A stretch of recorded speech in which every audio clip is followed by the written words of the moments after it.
Taasisi hii kama mnavyofahamu ni moja kati ya taasisi zinazosimamia utawala bora nchini.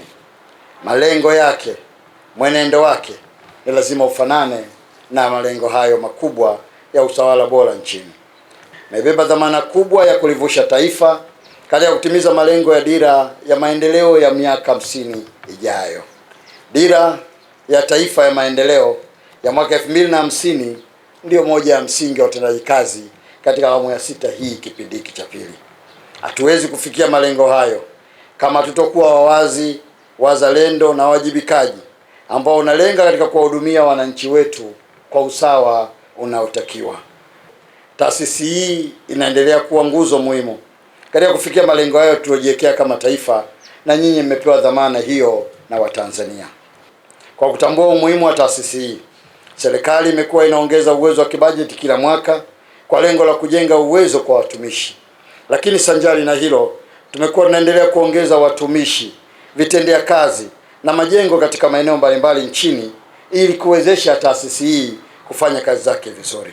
Kwa kuzingatia mwelekeo wa serikali ya Jamhuri ya Muungano wa Tanzania ambao ni kuhakikisha miradi ya maendeleo inafanyika kwa ufanisi, katika kipindi hiki TAKUKURU imefanya ufuatiliaji wa matumizi ya fedha zilizotumika katika utekelezaji wa miradi ya maendeleo 619 yenye thamani ya shilingi bilioni 553.45. Katika kipindi hiki, juhudi zilizochukuliwa na TAKUKURU katika kukabiliana na vitendo vya rushwa nchini zimeleta mafanikio kwa kuongeza nidhamu, uadilifu na uwajibikaji katika nyanja mbalimbali zikiwemo za utumishi wa umma, biashara, ukusanyaji mapato pamoja na matumizi ya madaraka na fedha za umma. Nitumie fursa hii kumshukuru sana Mheshimiwa Rais wa Jamhuri ya Muungano wa Tanzania, Mheshimiwa Dr. Samia Suluhu Hassan kwa kuiwezesha TAKUKURU kwa rasilimali watu pamoja na fedha, kwani changamoto hizi zote nilizozitaja tayari zimetatuliwa. Tanzania ni nchi nzuri, wa Tanzania tunaipenda, nchi yetu ya amani. Rais Dr. Samia, kongole kwako kwa kazi kubwa kuijenga Tanzania. Tanzania ni nchi nzuri, wa Tanzania tunaipenda, nchi yetu ya amani. Rais Dr. Samia, kongole kwako kwa kazi kubwa kuijenga Tanzania. Tanzania ni nchi nzuri, nchi yetu ya amani. Rais Dr. Samia, pokea maua yako. Falsafa ya fora umesimamia vyema, lengo kupiga hatua za kimaendeleo.